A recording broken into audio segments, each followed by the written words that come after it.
Everyone, the channel has just crossed 100,000 subscribers, and I want to start by saying thank you.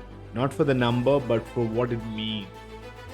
100,000 of you are here because you saw through the noise, right? You realized the funnel isn't broken. It was never built for how buyers actually buy. You stopped chasing MQL. You questioned the handoff, the dashboard, the playbook. You watched, you commented, you pushed back, and together we have started building something better. If you have been watching but haven't subscribed yet, now is the time, because this isn't just another video, it's the start of a 12-part anti-funnel series built for the top 5% of marketers who are ready to stop optimizing for noise and start building GTM systems that actually drive revenue. Over the next 12 episodes, I'm going to walk you through a complete GTM reset. We'll talk about why your funnel fails before the lead hits your CRM, why your content performs but doesn't convert, why sales keep ignoring your qualified lead, and how to build a signal-based marketing engine that starts before the form fill and closes beyond the demo, right?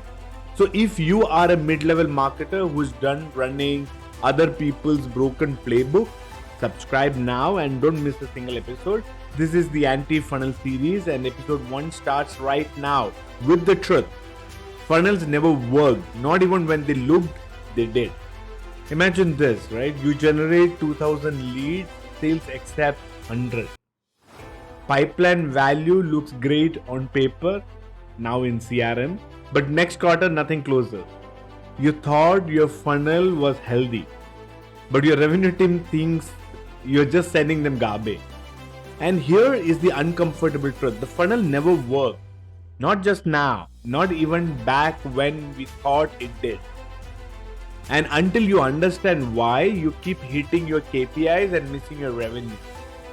This episode isn't just about why your funnel is broken, it's about why it was always a theory that marketers wanted to believe, and how it's silently sabotaging your GTM strategy, your credibility with your sales team, and your ability to drive revenue.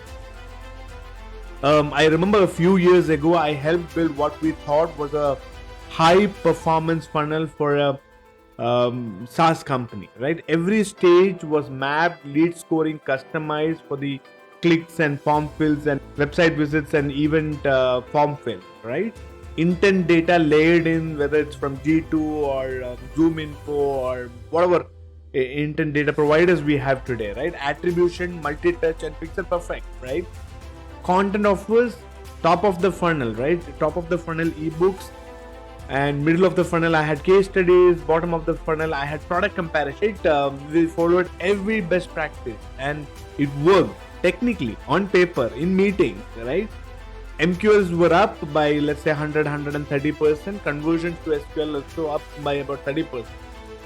My dashboard was pure green, right? When I sat in the sales meeting on Monday, one of the account executives looked me dead in the eye and he said, "I don't trust any of these leads. None of them are in the market. You're wasting our time." And they were right. We were confusing activity for readiness, confusing form fills with buying intent, confusing a funnel for a buyer. Let's break this down, right? The funnel assumes buyers move like awareness to interest, consideration, and decision, right? It assumes predictability, it assumes control, and it assumes buyers behave the same way every time. But that's not how real buyers work. Not in SaaS, not in tech, not in 2025. According to a lot of research, 83% of the B2B buyers make their shortlist before ever talking to a vendor.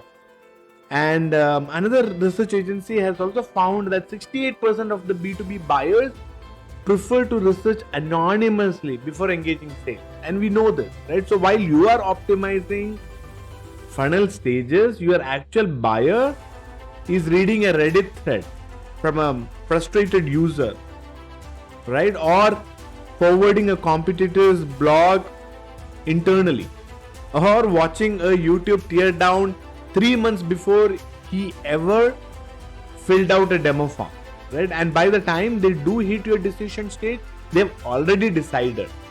Let that sink in, right? By the time they do hit your decision stage, right, they have already decided. Your funnel just took credit for a journey you never owned. Think about your cold calling strategy for a moment, right? And I have a lot of experience running sales enablement teams and demand generation teams, right? SDRs are handled form fill, right? White paper download, a webinar registration, and when I ran a sales enablement survey, we looked at over 500 follow-up calls on hot leads, and 70% of them opened with, "I don't remember downloading that," or "I was just curious, not looking to buy." I even attach the white paper that they downloaded or the ad graphics that they clicked, right? I was attacking a wrong problem. That's not demand. That's a false intent, right? That's what the funnel creates.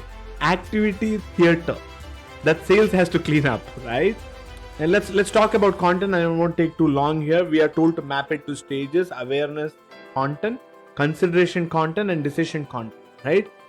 But in reality, high performing content isn't a funnel progression tool. It's either a trigger that shifts buyer timing, right? And I'll give you an example for that, right? Or air cover that reinforces trust after a real event already occurred. Now, let me give you an example, right? A CTO doesn't read your case study and suddenly want your software or want your service. She remembers your case study after her CEO slams her for a broken dashboard or a downtime. Funnel logic maps content to you. Anti-funnel logic maps it to buyer's urgency, trigger. So what about events, right? You hold a great summit, hundreds register, sales follow-up, and again, I just wanted to learn, right? Not buying anything right now. That's not a bad event.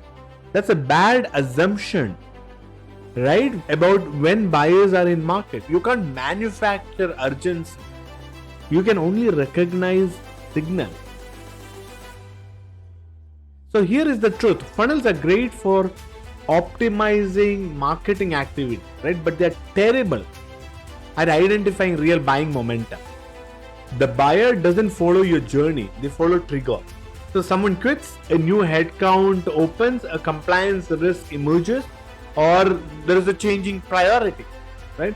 So real GTM teams aren't tracking stage progression, they're tracking inflection points, triggers like I mentioned before, right? That's the shift from progression to precision, right? And like I said earlier, this is just episode 1 of a 12 anti-funnel series. If you ever felt like your campaigns are performing but not converting, like your sales ignores your leads no matter how qualified they are, like you're stuck optimizing a machine that never had a real buyer inside, then this series is for you, right? In the next 11 episodes, we'll dismantle every GTM fallacy that's holding you back and give you a signal-based GTM system to replace it. And I also put together a resource called the Funnel Fallacy Fix Kit. It's a no-fluff tear down of the lies you have probably inherited in your funnel logic and how to detox them. It's free, no bullshit, no forms, just frameworks you can use right now to rebuild your GTM with buyer logic, not funnel fiction, right? And in the episode 2, we're going to dismantle the SQL and show why sales isn't ignoring your leads because they are misaligned. They're ignoring them because they are not real. Subscribe if you haven't already and leave a comment if your funnel ever looked great until it hit sales. Let's compare notes. Thank you once again and cheers until next time. Bye-bye.